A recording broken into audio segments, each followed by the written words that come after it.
الجنين قبل عليك.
ودي اخويا الاستاذ حامد. اهلا وسهلا.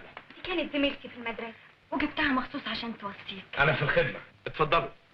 قولي له يا اختي، احكي له. ايه اللي حصل؟ دي حاجه فظيعه قوي. ايه الموضوع؟ الله، سلامة دراعك. الله يسلمك. ده لولا ربنا ستر كانت هتبقى المصيبه اتنين. كان ممكن رصاصه تقتلني. الف بعد الشر عليك يا سي مصطفى. والست بقى تبقى حرامكم؟ لا، الانسه رجعت جارتنا وساكنين في بيت واحد. عال ونتشرف بقى باسم حضرتك. مصطفى متولي، مدرس كيمياء، والموضوع خاص باخوها. ايه الموضوع؟ كنت انا واخويا عسكر انجليزي عكسنا في الشارع. اخويا زقه بعيد، اتلم عليه الانجليز، ضربوه وجرجروه في الحديد. احنا عشان خاطرك نعمل اللي علينا واكتر. اخوك اسمه ايه؟ احمد عبد الله. انت عارف عملت ايه؟ انا مش معترف بالتهمه دي.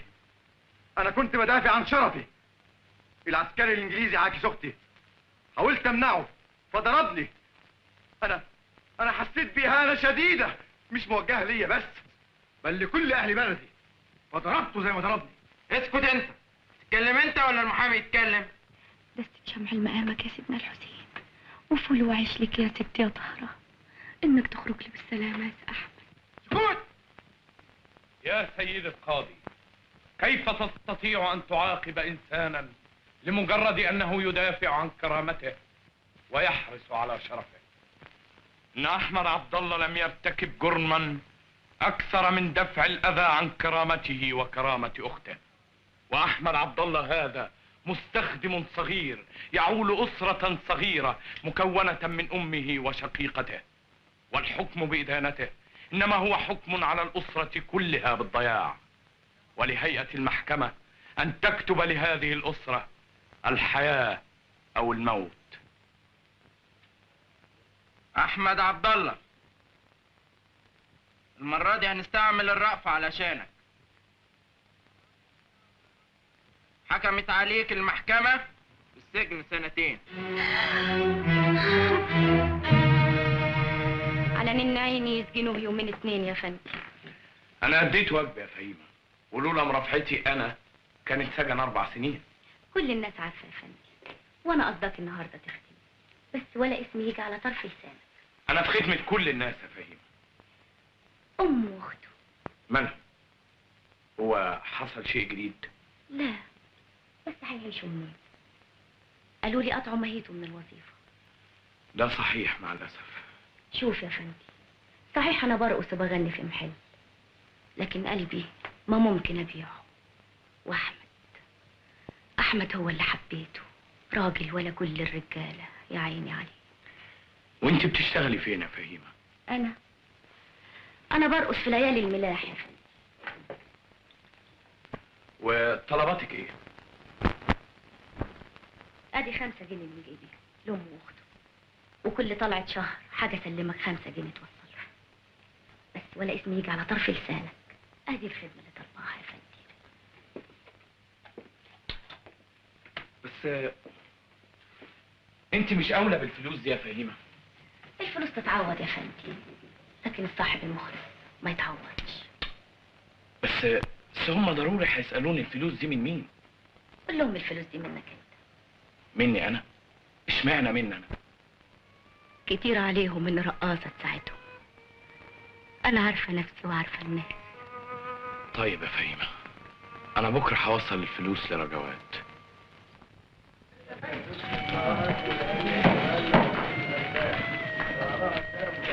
عنك ست رجوات. كتر خيرك. لكل الحتة زعلانة علشان سأحلي. مكتوب على الجبين يا سلام. امنت بالله. ايوه خدمة ست رجوات. تعيش يا سلام.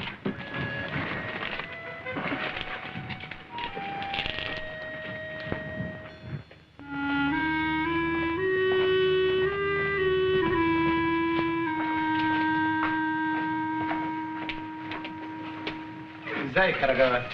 ازيك انت يا سي مصطفى؟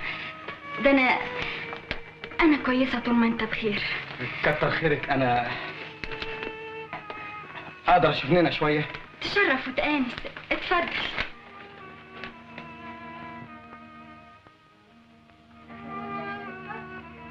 يا ساتر. اهلا وسهلا يا ابني، اتفضل. ها زي الصحه؟ نحمده يا ابني. اهو الحكيم كان قال ان عندي القلب. لا ده لازم اصدم قلبك جامد. ده انت خدودك هيبك منها الدم. شفتي بقى الدواء جاب الفايدة ازاي؟ بس اخوك يطلع سالم يا رجوات. انا جبت له كل الحاجات اللي طلبها، الفانيلات اهي والقماش اهو. قماش ايه ده؟ ده يا ابني بعد عنك عشان يفصلوا للسجن. هو احمد اول واحد ولا اخر واحد السجن؟ هو ما فيش حاجه يا ابني، لكن لا انت مزوده المساله حبتين. واحنا هنروح نزوره يا نينا وهتشوفيه وتطمني عليه. انا كنت جاي هديه صغيره، شال قطيفه عشانك يا نينا وقرطه كحلي عشان رجوات. تعيش وتهادي يا ابني.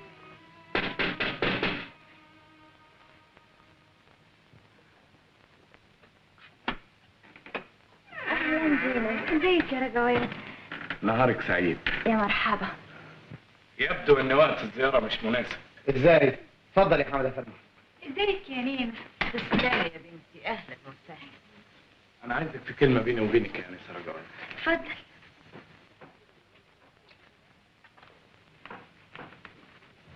انا بعتبر نفسي من يوم ما شفتك مسؤول عنك وعن البيت. كتر خيرك. في ايه يا حمد افندي؟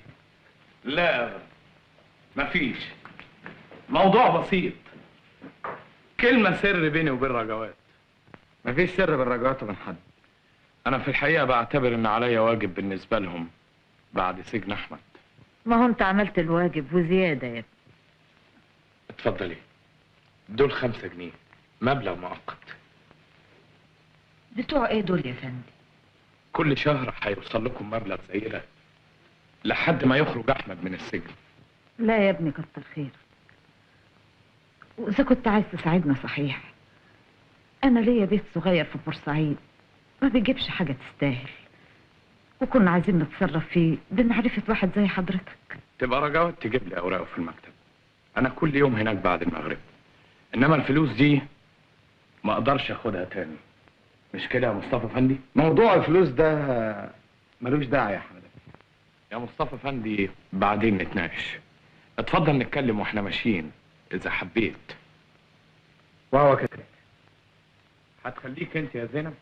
ايوه، عايزه اشبع من رجوات شويه. القهوة يا رجوات. لا معلش، نشوفكم بخير، اصل مرتبط بموعد. ربنا يجعل لكم في كل خطوة سلامة يا رب.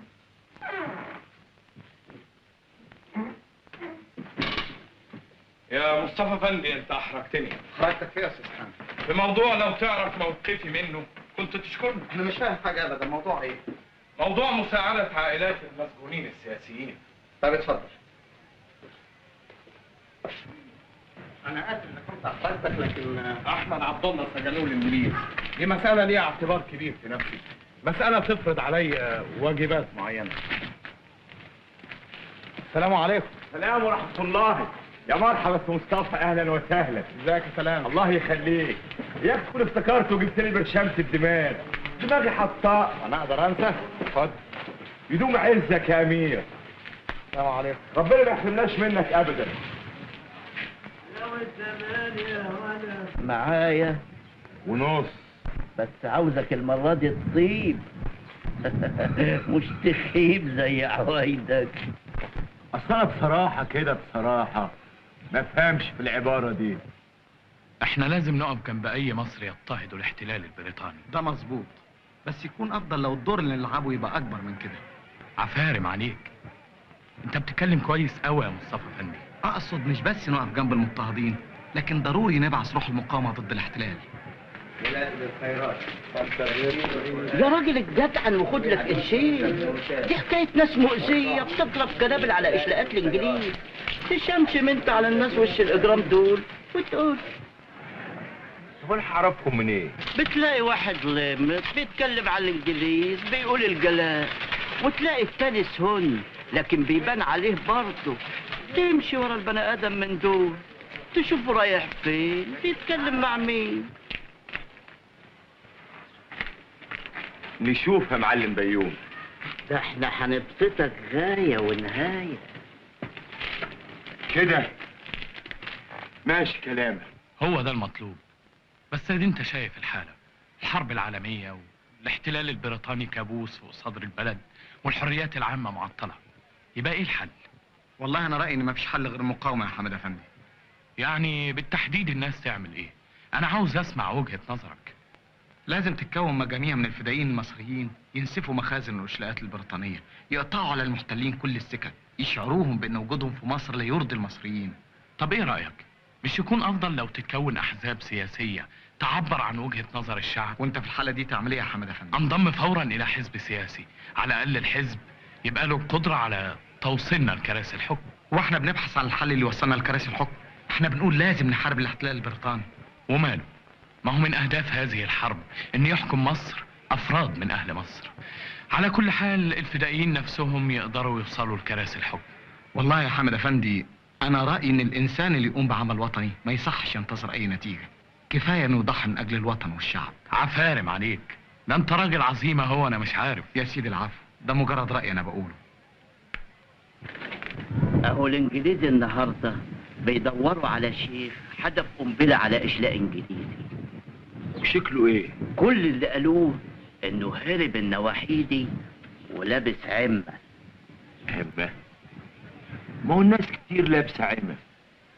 فين يا ابن الصبح؟ خش فلتع جوه.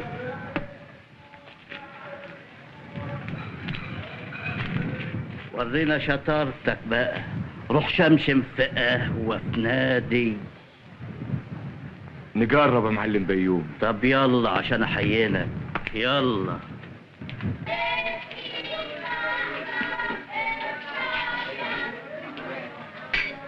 يا استاذ مصطفى، يا استاذ حامد، اتفضلوا يا اخي.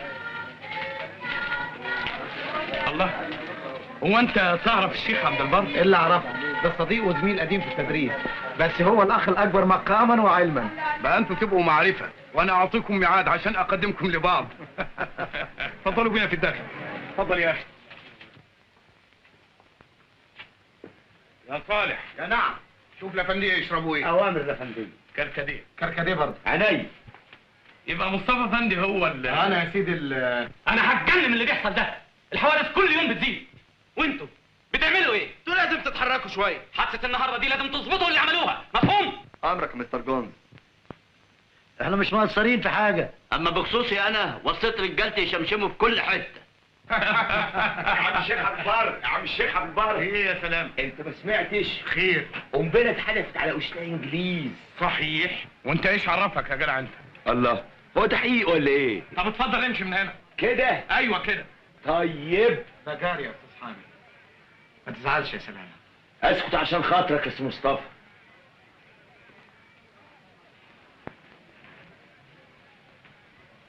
صار ابتدى يلعب في عد من جهه الجدع ده. ده راجل طيب للغايه، بس انت ما تعرفوش كويس. بيقول لك ويلسون ويكلي مونسون والعالم نزل حرب وضرب. يا عيني. نعم. اثبت حاضر على النبي. صاحبك وصل بالسلامه. محبوب يمشي يتعاجب بالقصة والخال والحاجب. يا وعدي صل على النبي. اثبت. قال يا بحر مركبك سافر حبيبي فيه، يا ورد ما طوفك ده لون خدوده فيه. يا علي اثبت. العمليه نجحت الحمد لله. من كتر الشوق إليك كتبت اسمك على إيدي، كله كسرة. صل على النبي. هاي ارموني بشوية مية، ده أنا نون وأحب الملاغية. صل على النبي. كل ده نونو، امال لما تكبر تبقى ايه؟ سيدنا نوح يا جاهل. اثبت. شيخ عبد البر الحق.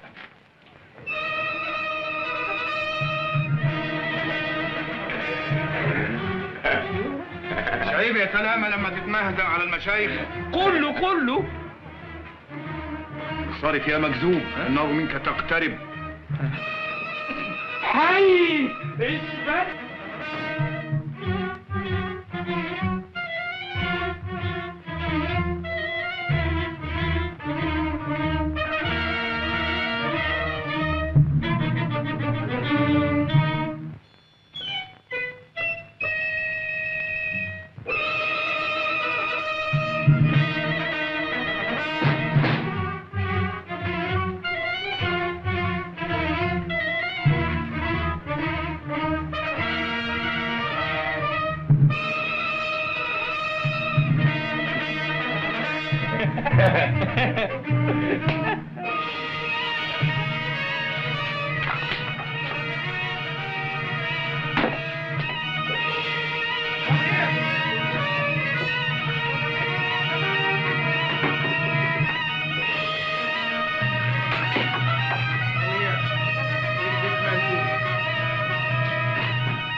الحمد لله على السلامه.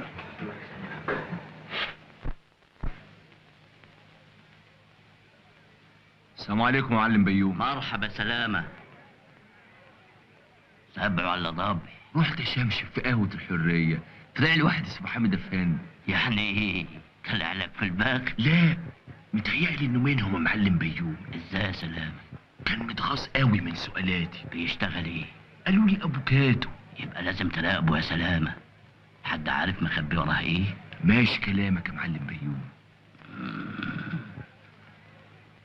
خد الجنيه ده عمر به جيبك، بس انا عاوزك ما تونش. رقبت يا معلم بيوم.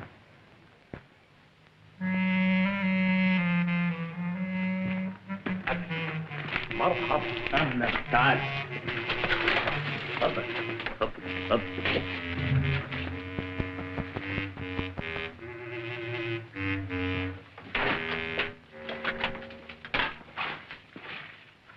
اتفضل. على فكرة أنا جيت أحلق عندكم لما عرفت إن حامد أفندي بيحلق هنا. تعرف حامد أفندي؟ لا ما اعرفوش. حامد أفندي الأفوكاتو. مفيش حد هنا بالاسم ده. أنا لسه شايفه بعينيا، دول داخل هنا دلوقتي. لازم الافندي اللي دخل من الباب ده وخرج من الباب التاني. بقى كده. اتفضل. عدم المؤاخذة أنا عاوز نص نبوي هو اللي يحلق لي. ما انا اخو نص نبوي واحنا الاثنين واحد.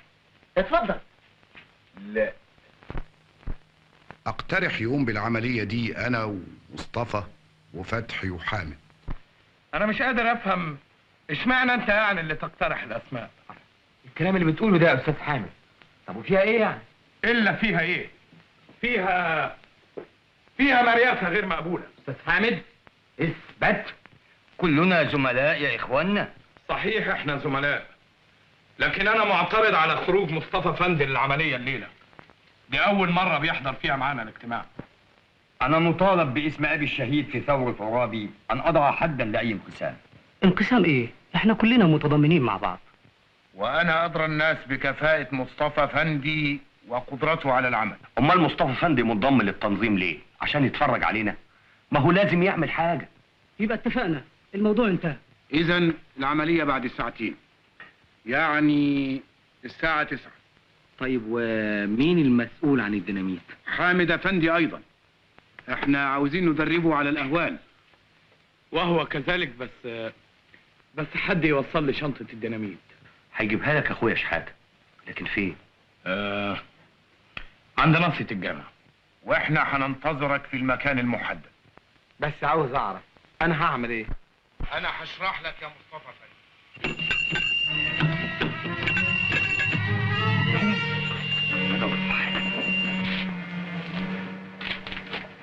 امال نص نبوي راح فين؟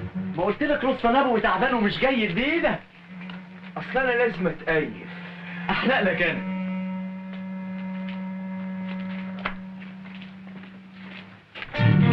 خير يا شحاتة؟ اخ عاوزك انت اللي تحلق لي. كده؟ يا مرحب يا مرحب، اتفضل. ده قاعد من الصبح يسألني عن واحد ابو كاتو. ابو كاتو؟ اه. ابو كاتو مين؟ ده واحد صاحبنا اسمه حامد افندي. كده؟ انا بقى اللي هحلق لك بنفسي.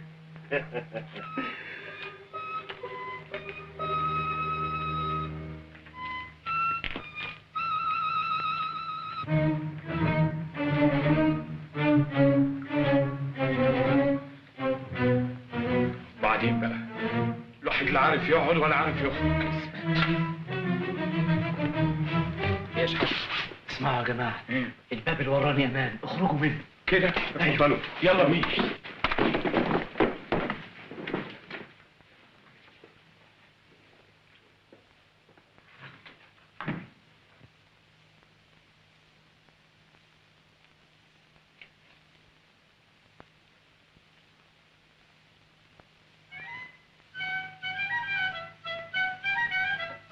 يا نهار اسود، شنبي.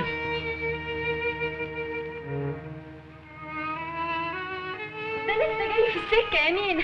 هو مين يا رجوان؟ سي مصطفى. طب قومي ناوليه اللقمة اللي انت محضراها لي. من عينيا الاتنين يا حبيبتي يا نينا.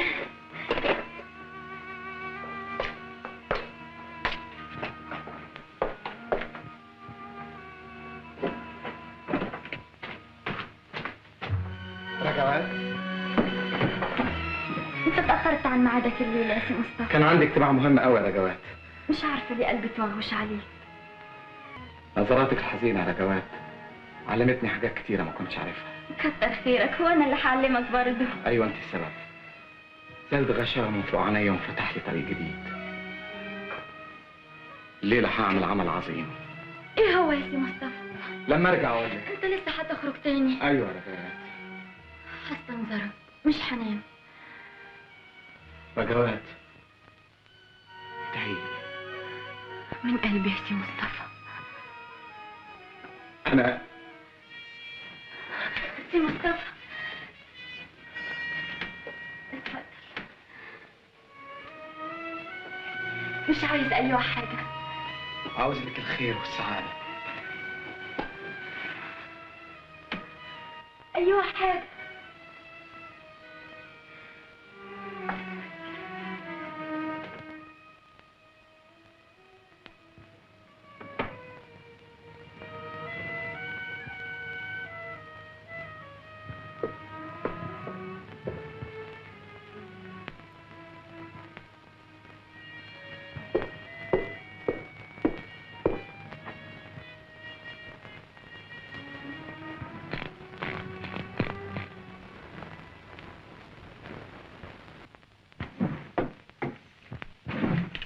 والنبي ما حد يملى بيتك غير رجوات، ولا ايه رأيك؟ مفيش وقت المناقشه الليله يا زينب. طب ومستعجل ليه؟ بكره هاخدك ونروح نزورهم عشان نفتحهم في الموضوع. ألف مبروك، لكن قلت لك مفيش وقت المناقشه الليله. لا خليك انت ويبقى حد يوصلك من المكتب عشان انا مستعجل جدا. حاضر.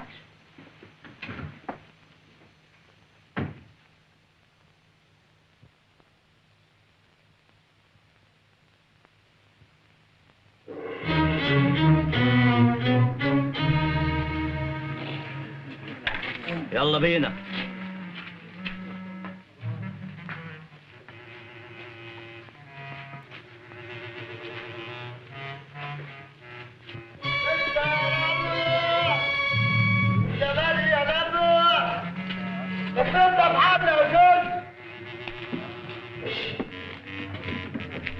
اخويا نبوي باعت لك الشنطه دي.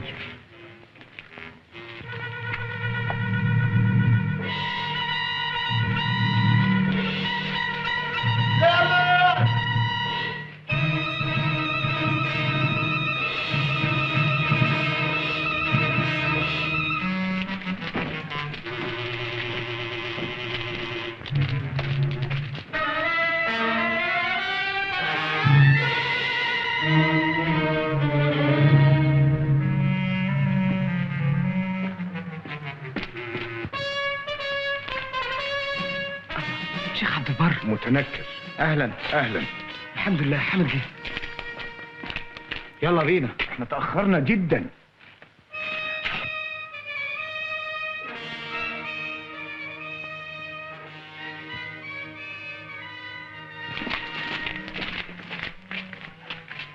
سلطني بقى يا عم.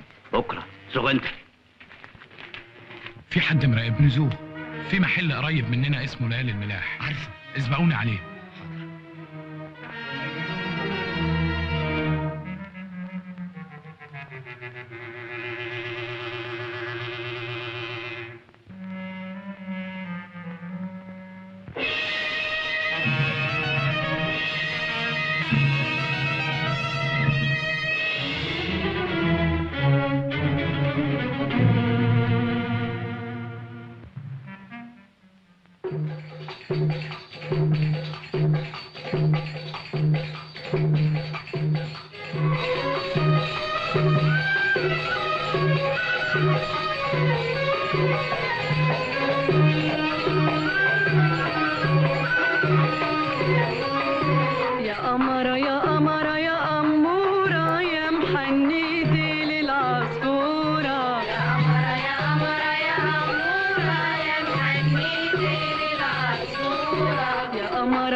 بقى دي مسخرة دي يا راجل.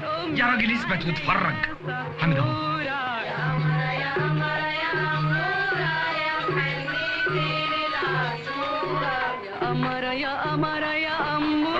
ثلاثة انجليز بيراقبوني ولا كأنكم معايا.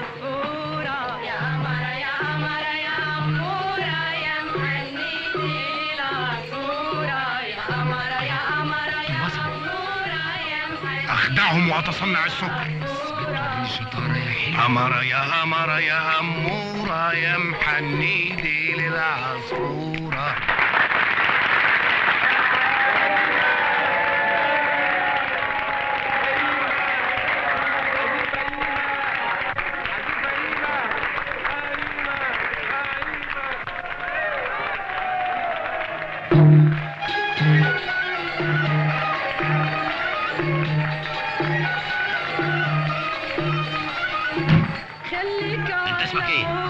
حامد سليمان المحامي. وانت جوه بتعمل ايه؟ انا مش فاهم انتوا عاوزين ايه؟ انت عاوز تضحك عليا انا عارف كل حاجه.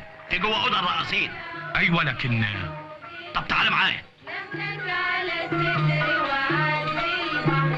البس قرفه ولا قرفه، لا البس قرفه ولا قرفه، وانا والخفه على شط تفتيش. تفتيش؟ تفتيش ايه؟ اوعي. سعودي ولا عودي قلبي سعودي ولا عودي وانا وسع عبده على شط البحر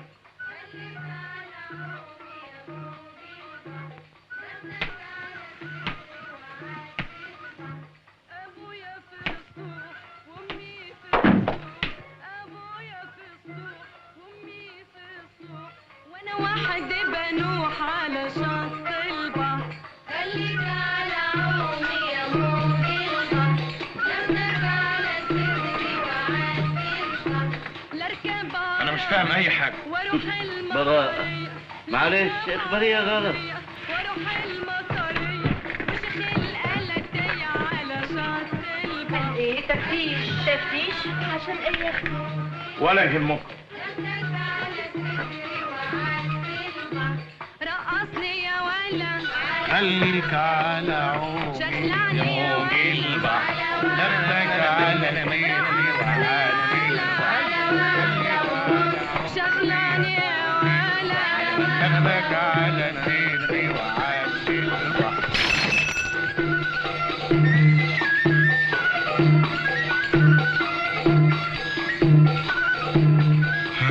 خير يا حامد، اطمنوا، هو انا ممكن اطب؟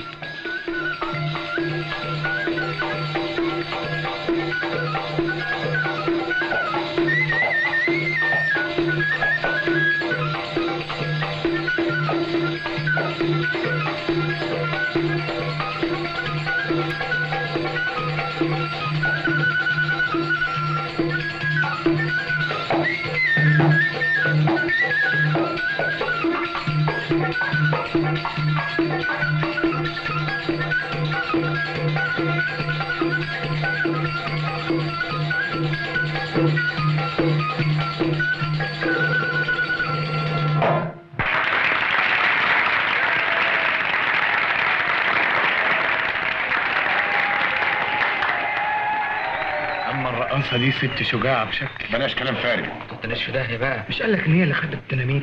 هي اللي خبت الديناميت؟ امال احنا بندم في بلطه من الصبح. اهلا وسهلا اهلا وسهلا. كنت بقى ده احسن هي جايه ايه. ايه الجمال ده كله؟ اتفضلي يا ست. اهلا وسهلا اهلا وسهلا. مساء الخير عليكم. امان يا فندي.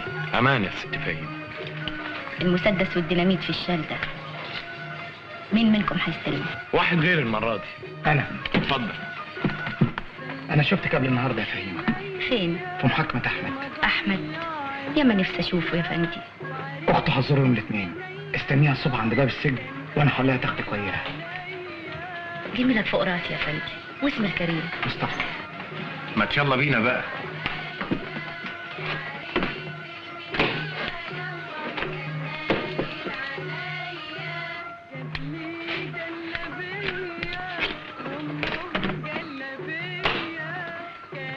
اتفضل.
انا اللي هنزل في المخزن وانا معاك. شخبر حامد، خدوا بالكم من حرس البوابه. يلا بينا.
مع السلامة.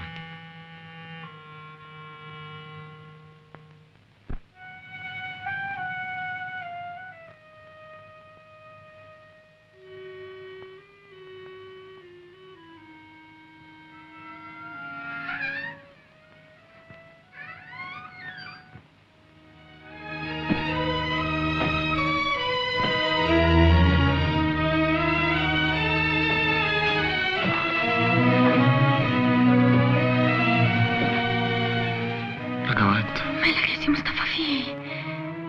انت لسه صاحية؟ انا مش قلت لك اني هستنظرك؟ عملت ايه يا سي مصطفى؟ عملت ايه؟ العملية اللي كنا قايمين بيها نجحت، لكن حامد افندي والشيخ عبد البر قبضوا عليهم الانجليز. يا دي المصيبة، واللي وداكم ناحية الانجليز؟ تعالي وانا اقول لك.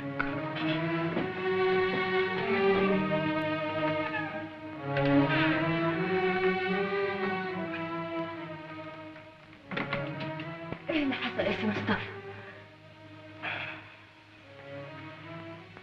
كنا قايمين بعملية نسف ضد الانجليز يا رجوات. نسف؟ لا، انا خايفة عليك يا سي مصطفى، انا عايزاك تبقى لي. ما هو عشان ابقى لك بكرامتي يا رجوات، وكل اتنين زينا يبنوا عش سعيد ما يهدوش عدو، لازم نطهر بلدنا من الاحتلال. عندك حق، لكن خلي الحاجات دي لغيرك يا سي مصطفى. إذا كل واحدة قالت كده لجوزها أو حبيبها أو ابنها، مين اللي هيحارب الاحتلال؟ تنسي إن أخوك في السجن يا رجوات؟ انسى ازاي؟ ده انا رايحة ازوره يوم الاثنين، ويوم الاثنين حامد افندي والشيخ عبد البر هيبقوا في السجن. بس انتم هتبقوا بره السور وهم هيبقوا جوه السور. سور واحد بيفصل بين السجن والحرية. يا عيني عليهم. لا ما تقوليش كده يا رجوات، التضحية بتقلل قيمتها شفقة الناس، وزود قيمتها اننا نحبها ونمجدها ونسقف لها. على كل حال مسكين اللي يسجن. لا ما تقوليش مسكين، ودي بطل.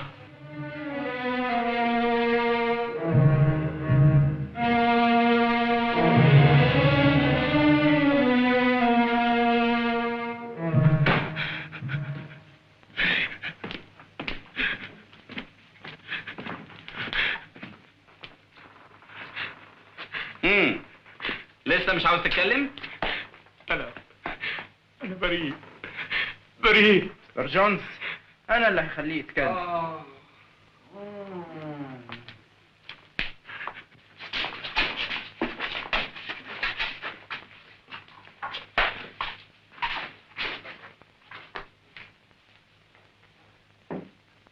مات.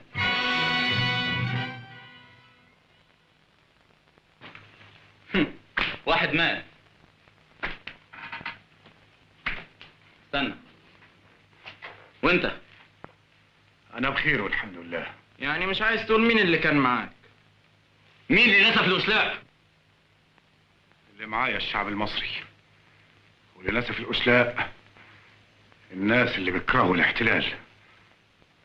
كده كرباج يخلي الحديد يلين. الكرباج يؤلم البدن، لكن إرادة الإنسان تنتصر على الألم. طيب اجلدوهم كمان. تعال هنا. وانت هنا. لا، ما تجلدونيش، أنا بريء بريء. مستر جونز، مستر جونز. الصراخ لا يليق بالرجال يا حامد. استنى. أنا بريء يا مستر جونز، بريء. بلاش تجلدوا حامد. كتر خيرك يا مستر جونز، كتر خيرك.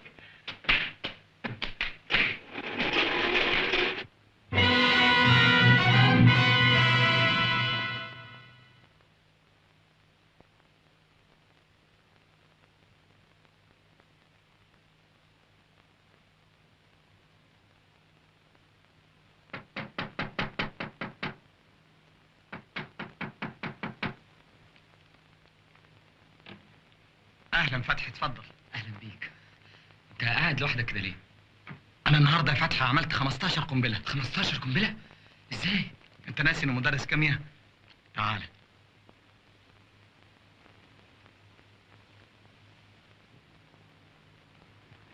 شوف، هفهمم عليك. اسمع، الاجتماع بعد نص ساعه. اسبقني انت وانا هحصلك على هناك، وهو كذلك، ويبقى ورينا شطارته المستر جونز. ايه رايك في الموضوع؟ جيت الحقيقه انا شايف ان حامد مهزوز شويه، وانا عندي نفس الشعور. لكن الراجل اللي معاه عنيد قوي. يبقى لازم تبعدهم عن بعض. امرك، انا هنقله في زنزانه احمد عبد الله. وانا عندي خطه مع حامد. تمام يا فندم. طيب اخرج انت يا عسكري. صحيح ابويا جاي يزورنا النهارده. السجان قال لك كده مخصوص عشان حبينا نغطيك قدام زميلك عبد البر. تغطوني قدام زميلي؟ اقعد، اتفضل اقعد. اقعد. انا مش فاهم حاجه ابدا. لا، انت تقدر تفهم كل حاجه كويس. اتفضل سيجاره.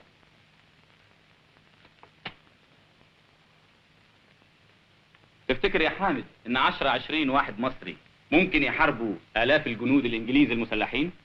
وإيه فايدة رأيي في الموضوع ده؟ قول. لو كان عبد البر اللي بيجاوب على السؤال ده كان قال أيوه، لكن أنت راجل مثقف ذكي مرن. بس إيه لزوم الكلام ده؟ شوف يا حامد، إحنا بندخل البلاد اللي زي مصر عشان ندافع عنها. يبقى من واجب الناس إنهم يشكرونا مش يحاربونا. ولا إيه رأيك؟ أنت بتقول لي الكلام ده ليه؟ أنا ما أعرفش مين اللي بيحاربكم. اسمع يا حامد، أنا أفضل إن كل واحد مننا يعامل التاني على إنه راجل بيفهم. قصدك إيه؟ أنا ما عملتش أي حاجة أبدا. أنا متأكد إنك على صلة بالإرهابيين اللي بيسموا نفسهم فدائيين. أنا بريء أقسم لك. فكر يا حامد إن الحكم في القضية دي جايز يكون الإعدام، وأقل حكم مؤبد. وإذا كان مؤبد تبقى إيه النتيجة؟ دماغي هتقضي أجمل سنين عمرك في زنزانة، وتخرج إذا عشت إنسان عجوز محطم. دماغي اقعد استريح. إذا الحكم صدر بالبراءة هتتمتع بحريتك وتعيش أحسن عيشة. أنا مستعد أساعدك على قد ما أقدر. كل طلباتك هتكون يكون محل الاعتبار. فكر في كلام كويس. مؤبد الاعدام، مؤبد الاعدام، مؤبد الاعدام.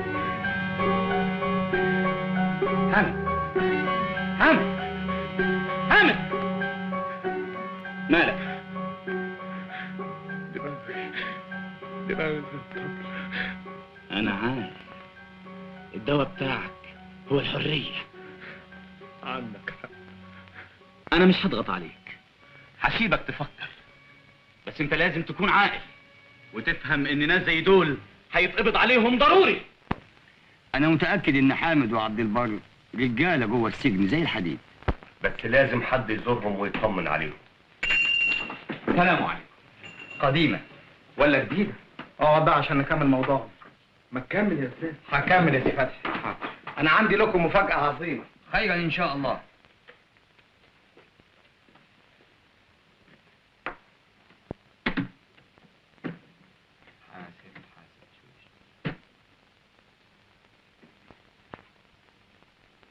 دي خريطة العملية الجاية. عفارم عليك يا مصطفى. لا ولسه. انتوا طبعا عارفين الشنطة دي فيها ايه.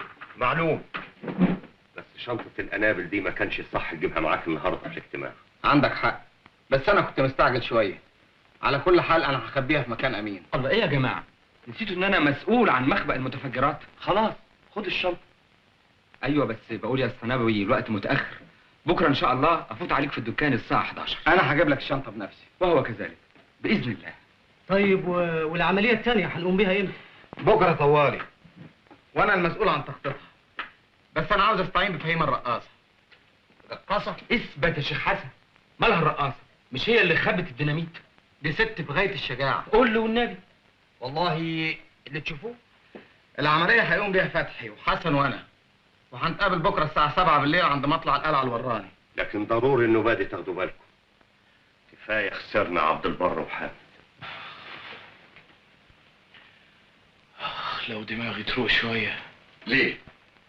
هو الضرب جه على دماغك؟ أبدا، الجلد كان على ظهري. انت قدها ودود يا استاذ حامد.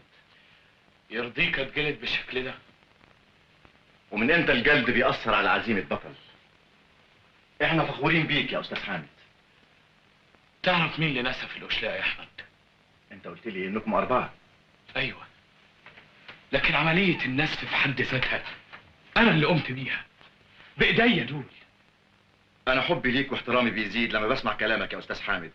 انت مثل رائع. لا، ما تخلينيش أعتقد إن شيء على الإطلاق. أنا حزين. وانا بحترم احزانك يا استاذ حامد. كل انسان شريف في البلد ضروري يحس بالحزن لما يشوف مصر بتدوسها اقدام الاحتلال. حضرة المأمور بيقول ان ابوك ساب لك فلوس تطلب بيها اللي انت عاوزه من البتشاويش. ليا أنا؟ ومالي؟ أيوة. روح شوف إيه هناك. طيب ممكن آخد أحمد أفندي معايا؟ ممكن. يلا يا أحمد. هو مصطفى أفندي قريبكم؟ لا، ده جارنا. مفيش علاقة خاصة بينه وبينكم؟ لا ابدا، لكن في الحقيقة هو راجل طيب. فعلا هو شاب كويس. بس شوف يا أحمد، والدتك واختك بعد سجنك كانوا في رعايتي، وبصراحة أنا كنت منتظر أقابلك عشان أخطب رجوات. رجوات أختي؟ ربما سجني كله تأثير عليها. ليه، هو أنت لا سمح الله مسجون في جريمة خلقية؟ وأنت اعترفت على حد من زملائك؟ أنا أعترف على حد من زملائي؟ ده اللي كان ناقص. ده أنت بطل.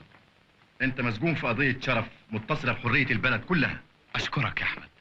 يعني أقدر أفهم من كلامك إني أنت من دلوقتي عريس رجوات أختي. افتح. رايحين فين؟ للبتشاويش. ياسين طاوع عويس، عثمان علي السيف، زنزانة 3، ممدوح دقة، شريف فايز، أحمد منصور، زنزانة 15، منصور الدمنهوري، علي خيري، محمود السماك، محمد عبد العزيز.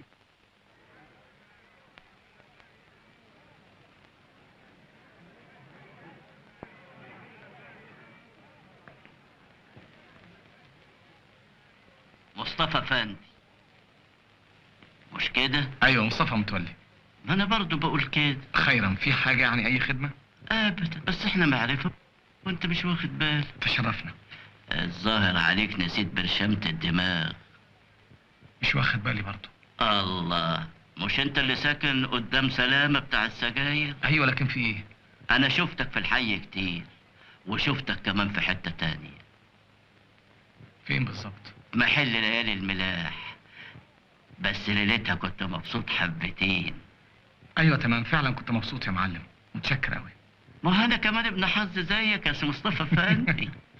باين عليك يا معلم. فرصة سعيدة قوي. السلام عليكم. وعليكم السلام. روح روح، إلهي يحفظك يا سيدنا الخوجة.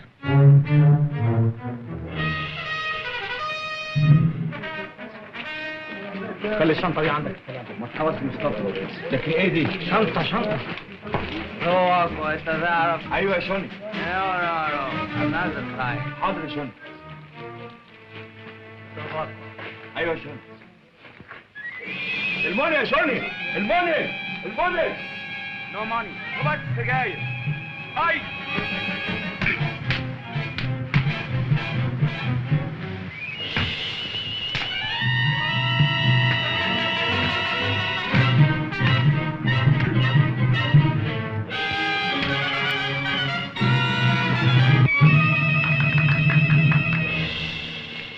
لا كتر خيرك.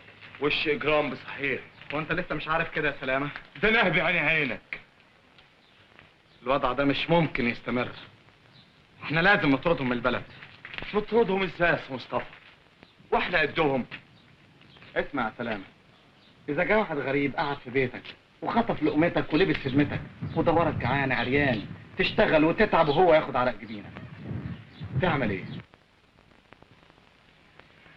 ما دام الحكايه زي ما انا شايف كده، بصراحه اسيب له البيت وامشي وعوضي على الله. تروح فين؟ ايوه حته. واذا كنت هتلاقيه في كل حته بيخطف اللقمه والهدمه ومص دم الناس.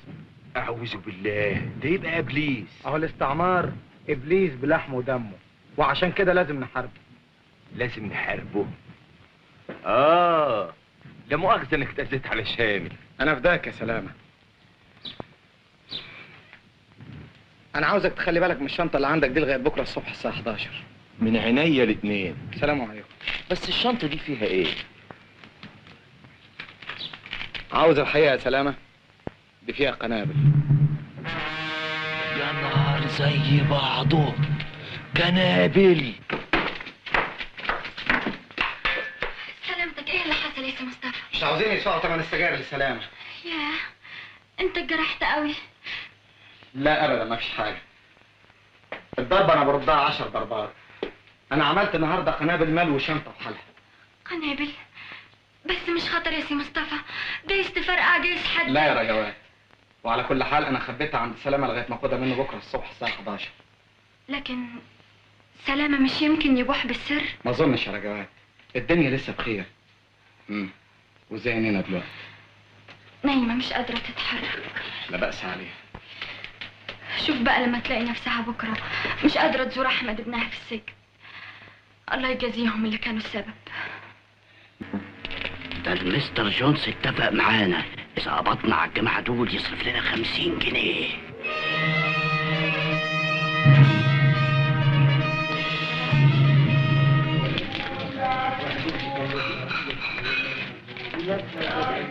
ويبقى لي كام في ال50 دول؟ 20 كفايه؟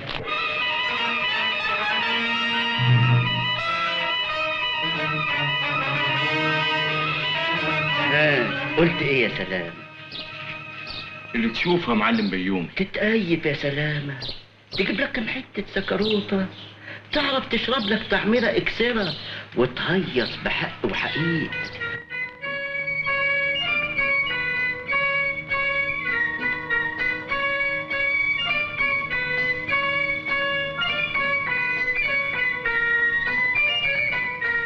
وتملى البيت بالخير يا سلامة. ايش عسل ابيض، ايش سمن بلدي من اللي قلبك يحب، وتنغنغ امك الولية الغلبانة دي. خد يا أم. منين ده يا سلام؟ من السوق يا أمه. السوق اللي بيحت فيه رقبة مصطفى فندي ب20 جنيه. يا ولية عاوزين نعيش. بيني وبينك ربنا لا انت ابني ولا اخ.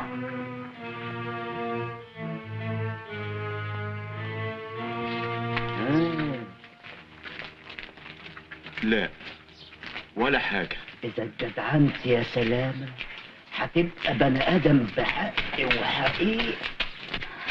مصطفى، الله، في ايه مالك؟ بيقولوا ان سلامة جاسوس. سلامة؟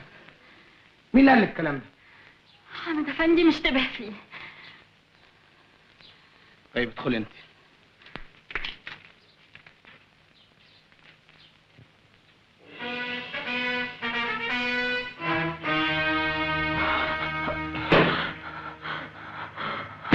انا جارك انا جارك وصاحبك يا سلامة. سلامة سلامة سلامة.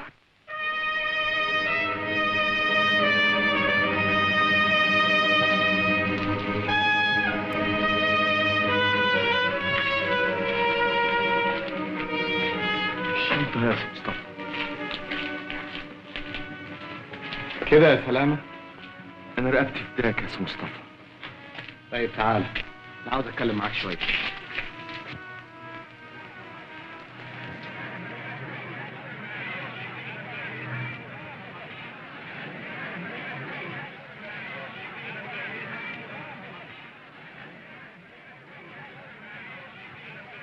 ربنا اعلم انك عايز عندي قوي يا سي مصطفى. كلام صديق ونية عدو ولا انت ضميرك صافي يا سلام؟ اوعك تصدق ايها حاجة يقولوها عني يا سي مصطفى. مش عرفك ان حد بيتكلم عنك يا سلام؟ خال السنتها زي الفرقين، طلعت فارقع نازلة فارقع. ما هو لازم انت مخبي حاجة والناس بتتكلم عنها. هو جرى ايه يا سي مصطفى؟ تبين عليك معبي مني قوي. مين اللي سجن حامد وعبد البر يا سلام؟ ربنا سبحانه وتعالى. لا يا سلامة، انت اللي بلغت عن حامد. روح بلغ عني انا كمان. وانا ما كنتش اقدر اعملها، لكن ما هونتش عليا برضه. يعني بتشتغل مرشد للانجليز؟ يا مصطفى فندي انا راجل عاوز اكل عيش. ما تاكل عيش من سكة تانية. وهي فين السكة دي؟ دكانتك يا سلام. انت عارف القرشين اللي بتاخدهم من الناس دول تمن ايه؟ تمن ايه؟ تمن الشغل اللي بشتغل. لا يا سلامة، دول تمن الخيانة. خيانة؟ تمن المصريين اللي بالسجن. ما هم بفرقعوا كنابل عشان يطلعوا الاحتلال من البلد، وانت بتبيع اهل بلدك الانجليز عشان تاخد لك قرشين. لا لا يا سي مصطفى، ما تقولش كده امال يا سي مصطفى. انا لحد عندك وينقطع لساني. انا عارف انك راجل طيب يا سلامة، بس انت تقدر تكسب اكتر لو اهتميت بدكانك. عندك حق، انا مستعد اعمل اي حاجة ترضيك يا سي مصطفى. استبينا؟ استبينا، بشرط ان اي حاجة بيني وبينك تفضل سر. مختوم عليه. تبقى الخطوة الاولانية تقول لي انت عملت ايه بالظبط وبتعمل ايه مع الانجليز. ماشي كلام. وتاني خطوة انا هقول لك ايه المطلوب منك. بس ما فرقعش كنابل. الصراحة حلوة، وانا تحت امرك يا سي مصطفى. كويس قوي. انت هتفضل برضه مع الانجليز. الله، ازاي بقى؟ يعني هتعمل انك وياهم عشان بالطريقة دي تقدر تقدم لنا خدمات تفيدنا قوي. وهو كذلك. نبتدي من الاول، وانا هقول لك على الشغلانه اللي عملتها معاهم من طق لسلام عليكم. مش دلوقتي يا سلامة، انا عندي مشوار مستعجل قوي. هنتقابل بعدين وتقول لي على كل حاجة. مع السلامة.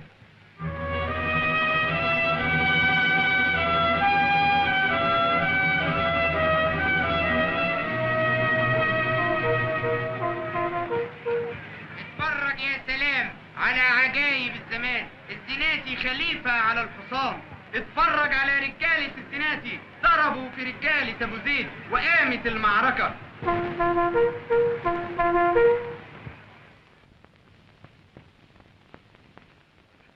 شوف يا فهيمة، احنا مش ممكن ننسى مساعدتك لنا. ويا ريته جه بفايدة. انسجن 2 قالوا لي.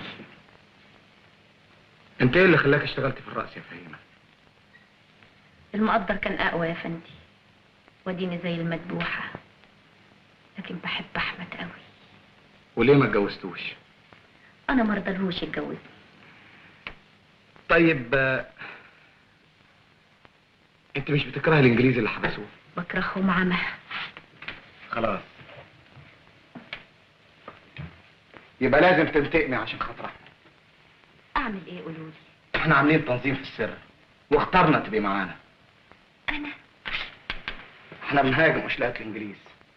علموني وانا البس هدوم راجل واطلع معاكم. مش كان احسن لو كنت راجل؟ يا ريت. ايه الكلام اللي بتقوليه ده؟ انت تقدري تشيل البندقية وتضربي بالبارود. اضرب ازاي والدنيا ضرباني؟ انا عندي ثقة كبيرة في شجاعتك. شوفي، دي هدوم عساكر انجليز. خطتنا المرة دي اننا نتنكر فيها وندخل المعسكر، وانت دورك بسيط قوي. ربنا يقدرني على خدمتكم. عاوزك تشغلي الحارس اللي قدام الاشلاء. اجيب واحدة معايا كمان. بس اوعى تعرف اي حاجة. ما تخافش.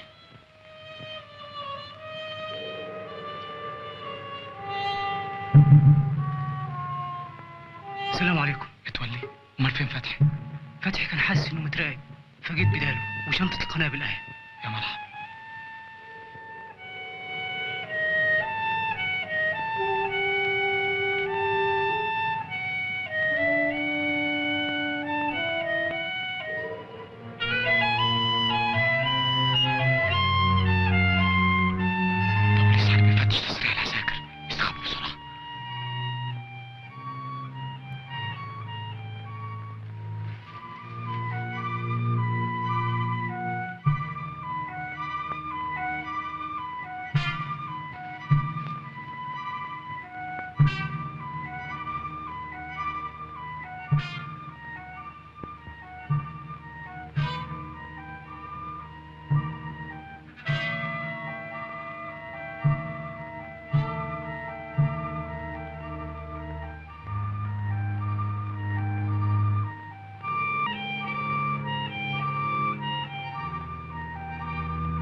اللي قدامك ده اوعي صاحبتك تعرف حاجة. عيب، ما تخافش. جدعني بقى يا فهيمة. ربنا معاكم. تعالي بقى يا اختي، وريني بقى شطارتك. احنا قدوهم وقدوم. طب يلا. طبعا انا اللي هخلص عليك وانا هوريك يا مجرم.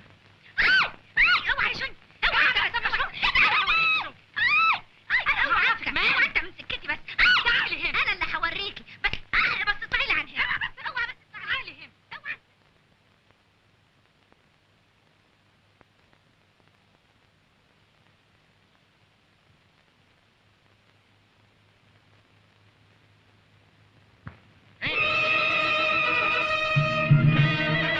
ماشي بليز.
حادث نسف جديد دبروه اصحابك. صحابي انا. شوف يا حامد، بلاش نتكلم كتير. عندي عشانك 1000 جنيه. 1000 جنيه؟ وفيه كمان القضية.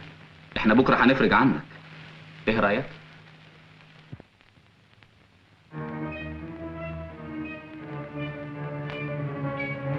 هتشتري حريتك الشخصية بثمن شرفك، ولا تنقذ شرفك بالتضحية.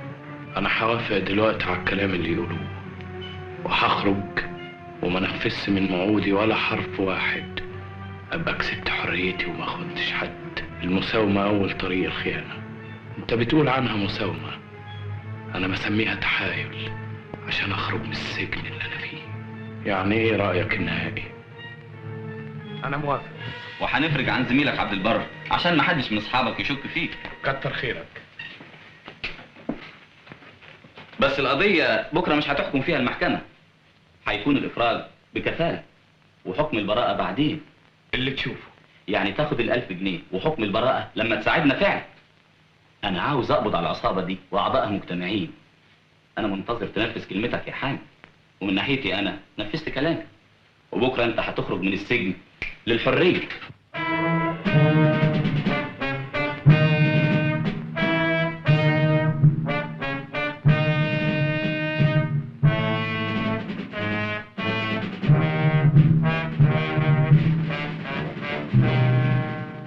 كويس يا سلام، هتنفعنا المعلومات دي، او جايز خبر زي ده يفيدنا. وجه نمشي على النظام ده. سلام. الله يسلمك. صالح يا نعم، فنجان قهوه سكر زياده. عينيا. السلام عليكم. اهلا يا شيخ حسن. اهلا يا دكتور. اهلا مصطفى. ايه قاعد هنا من زمان؟ لا من شويه. والاجتماع الجديد؟ بكره، بس خلوه عندي المره دي. الساعة كام بكرة؟ 10 الصبح. وهو كذلك. لكن ده بكرة الصبح في الوقت ده في عملية يقدر يقوم بيها 2، وأنا درستها مع نبوي. يبقى نضرب بكره ونضرب بعده، وده افضل. ثم انت يا شيخ حسن عشان تبلغ فتح ميعاد الاجتماع. وهو كذلك. السلام عليكم. مع السلامه.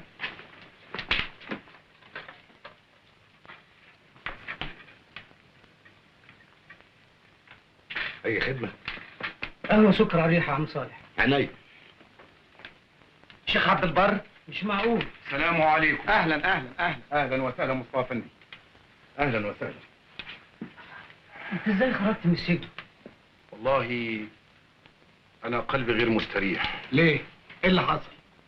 حامد قال إن والده قدم معارضة في أمر الحبس بالنسبة له وبالنسبة لي، وتم الإفراج بكفالة، ولكن أنا غير مستريح. شوف يا شيخ عبد البر، بصراحة انت وحامد لازم تقطعوا علاقتكم بالتنظيم فورا.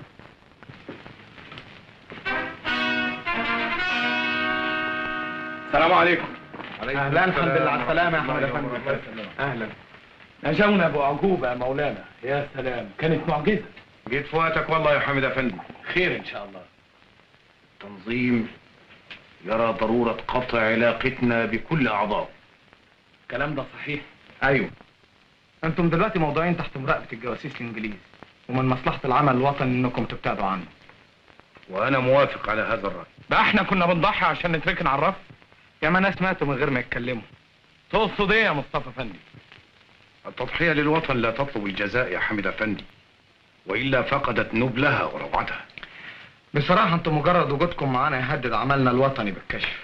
انا اؤيد هذا الراي، والله يوفقكم. اما انا ساتوكل على الله في بلد اخر. السلام عليكم. عبد البر ده انسان عظيم. وانت يا حمد افندي ايه؟ فكر في مصلحه العمل اللي بنقوم بيه. وهو كذلك.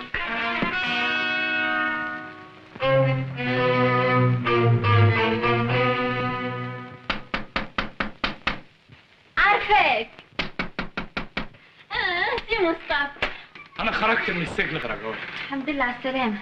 بس الحمد لله على السلامة. ده انا طول مدة ايامي في السجن كنت بحلم اشوفك تاني يا رجوات، والحمد لله اخوك وافق. وافق؟ وافق على ايه؟ على اننا نتجوز. نتجوز؟ مش معقول. انا كنت عارف انك مش هتصدقي، لكن الفرق بين مستوانا الاجتماعي مش ممكن يمنع الحب يا رجوات. انت بتقول ايه؟ ده انا... انت هتكوني اسعد مخلوقة في العالم يا رجوات. لا، انا بحب واحد تاني يا حمد افندي. بتحب واحد تاني؟ مش عيب تقولي الكلمة دي قدامي؟ العيب ان اخدع واحد زيك واتجوزه وانا ما يعني رأيك ايه يا رجوات؟ انا قلت لك رأيي. كده؟ ان انا عارفه كل حاجه. عارفه ايه؟ عارفه اني اتفقت على الجواز مع مصطفى فندي. مصطفى فندي؟ طيب فوتك بعافيه.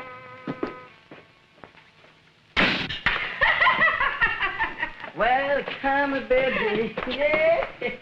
افهمتي يا جدع؟ الله، حامد افندي، ده حلم ولا علم؟ لا علم يا غندوره. عن اذنك. الواحده ست فهيمه ما بيتعلمش ببلاش، لازم يدفع ثمن. تشرب ايه بقى؟ واحد كونياك. خليه دب. دبل تريبل اهو الواحد بيغرق. وخرجت امتى؟ من ساعه زمن. ما قابلتش حد من حبايبك؟ لسه، ياما نفسي اشوفهم. احنا عندنا اجتماع بكره الساعه 10 في بيت مصطفى. هو انت بتشتغلي معاهم دلوقتي؟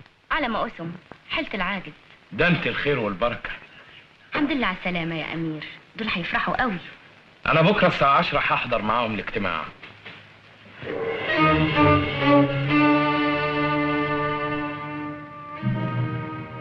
بصراحة انتم مجرد وجودكم معانا يحدد عملنا الوطني بالكشف.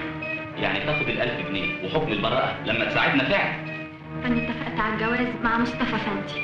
فكر يا حامد ان الحكم في القضية دي جايز يكون الاعدام، واقل حكم مؤبد.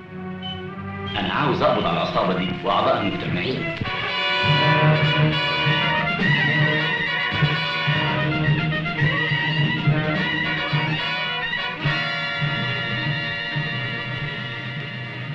الراجل ده جاي يعمل ايه؟ لازم اخباريه. اخباريه؟ امال هيكون ايه؟ الف مبروك يا مستر جونز، كل شيء انتهى. كده؟ وال1000 جنيه جاهزين برضه. اتفضل. متشكر قوي يا مستر جونز. هيجتمعوا النهارده في بيت مصطفى فندي الساعه 10. يعني بعد ساعة ونص. وعرفت منين؟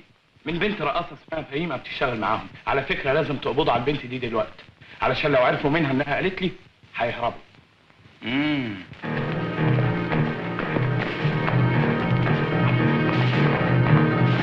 اركبوا معاهم العربية دي لبيت مصطفى متولي، وانا محصلكم هنا.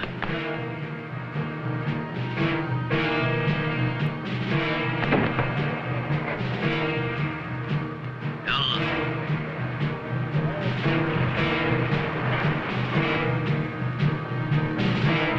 وادي مخزن الذخيره.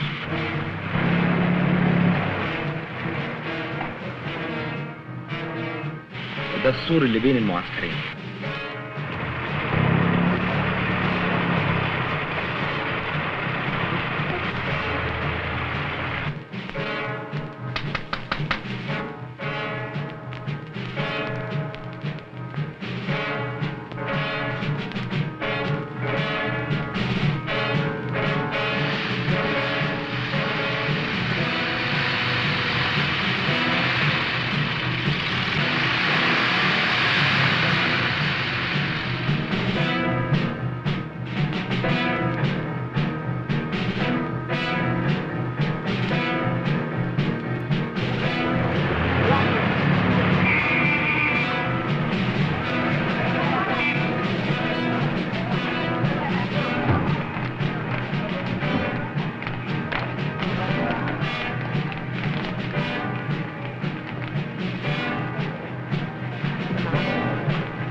دي مكافأة علشانك 200 جنيه. متشكر يا مستر جونز. احنا خلاص قضينا على كل الفدائيين. خلاص المقاومة انتهت.